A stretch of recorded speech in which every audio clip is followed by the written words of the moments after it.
श्री नामदेव जी महाराज जी के अंदर भावना प्रधान है। दरअसल भक्त नामदेव जी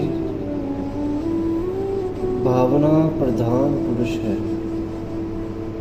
जहाँ भावना प्रधान है वहीं भक्त है। दो तरह के मनुष्य होते हैं, कोई अक्ल के तल पर जीता है, कोई हृदय के तल पर जीता है। जो अक्ल के तल पर जीता है उसमें विचार प्रधान होते हैं, और जो हृदय के तल पर जीता है उनके अंदर भाव प्रधान होता है। और जो इन दोनों तल से नीचे है वो इंसान ही नहीं है, वो एक पशु है। क्योंकि पशु इन दोनों तल से नीचे जीता है। जो विचारात्मक इंसान होते हैं वो वस्तु को समझते हैं, हस्ती को समझता है। और जो भाव प्रधान इंसान होते हैं वो हस्ती से जुड़ जाता है। यदि भाव ना हो तो जुड़ नहीं पाएंगे, और यदि विचार ना हो तो समझ नहीं पाएंगे। भक्त नामदेव जी महाराज भाव प्रधान पुरुष है। आपका जन्म 29 अक्टूबर 1270 ईस्वी में हुआ। महाराष्ट्र के राज्य में ओंडा नागनाथ के पास नारसवामी गांव में हुआ था। आप जी के पिता का नाम दाम सेठ, जो कि पेशे से दर्जी थे। आपकी माता जी का नाम गोनाबाई था। आप बाल अवस्था से ही भक्त स्वभाव के थे, क्योंकि आपके घर में सभी धार्मिक इंसान थे, जिसका आपके मन में काफ़ी असर रहा। भक्त जी के पिताजी को कहीं दूर गांव में काम था। कोई उनके दूसरा गांव में उनके लिए काम था। उन्होंने जो सारी जिंदगी नित्य का नियम किया वो नामदेव जी को समझाया कि सुबह उठकर ठाकुर विट्ठल जी के मंदिर में ठाकुर जी को स्नान करवाना है, फिर फूलों की माला चढ़ानी है और फिर दूध का भोग लगाना है। और ये सब वस्तु सूची होनी चाहिए। तो भक्त नामदेव जी महाराज जी ने अपने पिताजी को सत्य वचन कहा, और अगले दिन भक्त नामदेव जी पिताजी द्वारा निभाए गए नित्य नेम को करने के लिए सुबह सुबह नदी के पास गए जल लेने के लिए, ताकि ठाकुर जी को स्नान करा सके। वहाँ जब भक्त नामदेव जी पहुँचे तो उन्होंने देखा कि नदी में कई जीव रहते हैं। उनका खाना पीना, सब क्रियाकर्म जो करते हैं वो सब कुछ पानी के अंदर ही करते हैं। तो भक्त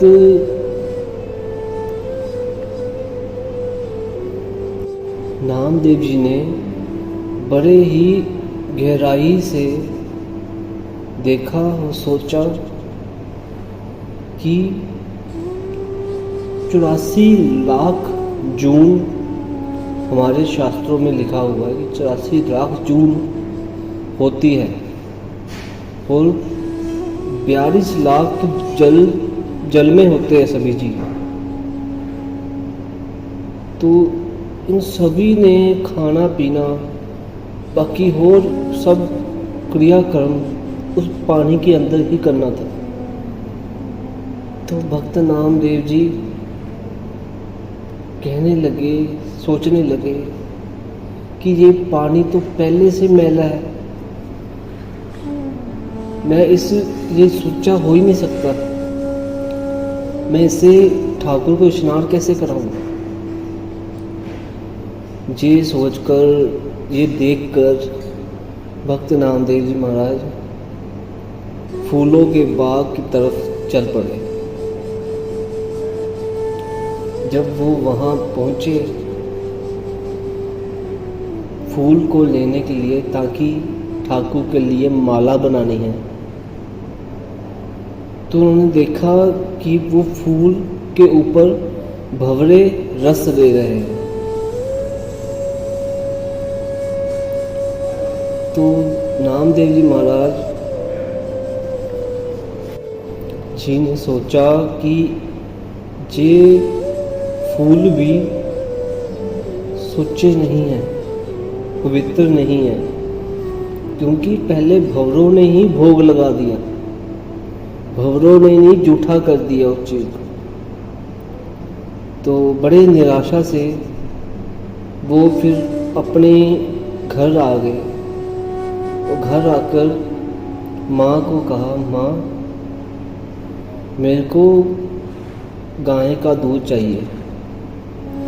तो माँ ने क्या किया कि उस वहाँ पर एक बछड़ा बना था, उसको खोल दिया। बछड़ा सीधा भाग के गाय के थनों को लग गया। तो भक्त नामदेव जी कहा कि आप ये क्या कर रहे हो, मुझे सुच्चा दूध चाहिए था।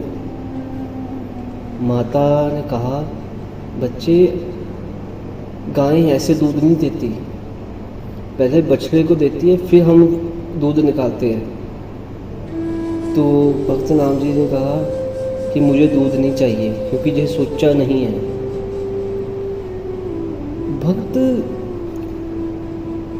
श्रेणी के लोग बहुत ही गहरे होते हैं। हमने संसारिक जिंदगी में कई चीज़ें ऐसी होती है जो हमें चित्त में ना हो। भक्त श्रेणी के लोग हल्की से हल्की, ब्रीक से ब्रीक, छोटी से छोटी चीज भी उनके लिए मायने रखती है। तो भक्त जी ने दूध भी नहीं ली। तो भक्त जी निराश होकर कहीं बाहर चले गए कि पिताजी आएंगे, कहेंगे मैंने दूध नहीं पिलाया, मैंने जो नित्यनेम करते वो नहीं किया, कि सब कुछ तो गंदा है, झूठा है, सुच्चा क्या है, कुछ भी नहीं। ऐसे ही बैठे रहे, अपने मन को उस निरंकार के चरणों में जोड़ लिया और अंदर ब्रह्म ज्ञान हुआ कि ठाकुर तो सभी में है, मुझे स्नान कराने की क्या जरूरत है, वो तो मछली बन के पहले ही स्नान कर गया। वैसे भी स्नान भगवान को क्यों कराना है, वो कौन सा मैला है, मैले तो हम हैं। फिर सोचा कि तुम ठाकुर फूल की भंवरा बनकर तुमने फूलों को भी चख लिया और बछड़ा बनके तुमने दूध भी पी लिया। तो भक्त नामदेव जी महाराज जी ने एक वचन एक बाणी का एक पंक्ति फरमाई, उचारी, ईबे विठल ऊबे विठल, विठल बिन संसार नहीं, थान थनंतर प्रणवे नामा, पूर रहो तू सद नहीं। हे विठल, तू कहाँ नहीं है? मैं जहां भी तुम्हें देखता हूं तू वहीं होता है। इस संसार में तेरे सिवा कोई है ही कौन?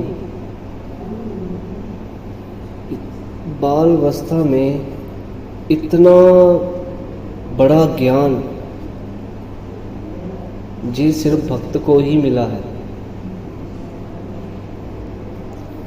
फिर उन्होंने सोचा कि पिताजी ने कहा था मंदिर के ठाकुर को भोग लगाना है, तो उन्होंने क्या किया, वही दूध लेके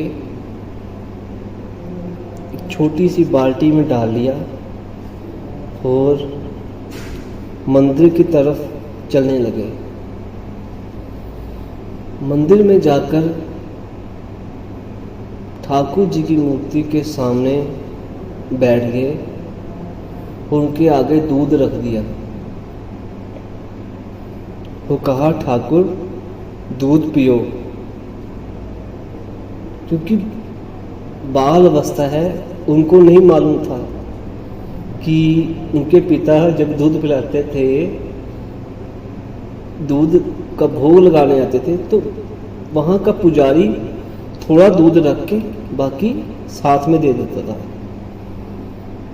तो बच्चे हैं तो उनको लगा कि ठाकुर को ही पिलाना है, तो वो कह रहे हैं कि ठाकुर आओ दूध पियो, ठाकुर आओ दूध पियो। ठाकुर नहीं आए तो ये बड़े ही उदास हो गए, बहुत ही वैराग में आ गए कि मुझे मेरे पिताजी मारेंगे यदि आपने दूध नहीं पिया तो। उनका कई सालों का नित्य का नियम है, मेरी वजह से वो नियम टूट जाएगा। हे ठाकुर दूध पियो। जब उन्होंने विराग में कहा तो ठाकुर को मूर्ति में से प्रकट होना पड़ा कि साधुओं से पूछो ना कि जो पुकार होती है, अरदास होती है, बेनती, जोदरी, ये भगवान कब सुनता है? तो कहते सुनता तो हमेशा है, पर जब तुम वैराग में आकर तुम जब कोई उससे कोई चीज़ मांगते हो या उससे कोई चीज़ कहते हो, वो कहते सीधा उसके पास बात जाती है। तो विराग अवस्था बहुत महान है। भक्त नामदेव ने विराग से कहा, ठाकुर दूध पियो, मैं ऐसे नहीं जाऊंगा, तुम दूध नहीं पियोगे, मैं भी नहीं कुछ खाऊंगा। ठाकुर को प्रकट होना पड़ा। भक्त बहुत ही महान होते हैं। तो उन्होंने पूरी बाल्टी ठाकुर जी के आगे रख दी। ठाकुर जी ने पूरी की पूरी बाल्टी का दूध पी लिया और भक्त नामदेव जी को देख हंसने लगे। तो भक्त नामदेव ने एक बानी उचारी, शब्द है, एक भगत मेरे हृदय बसे, एक भगत मेरे हृदय बसे, नामे देख नारायण हंसे, नामे देख नारायण हंसे, एक भगत मेरे हृदय बसे।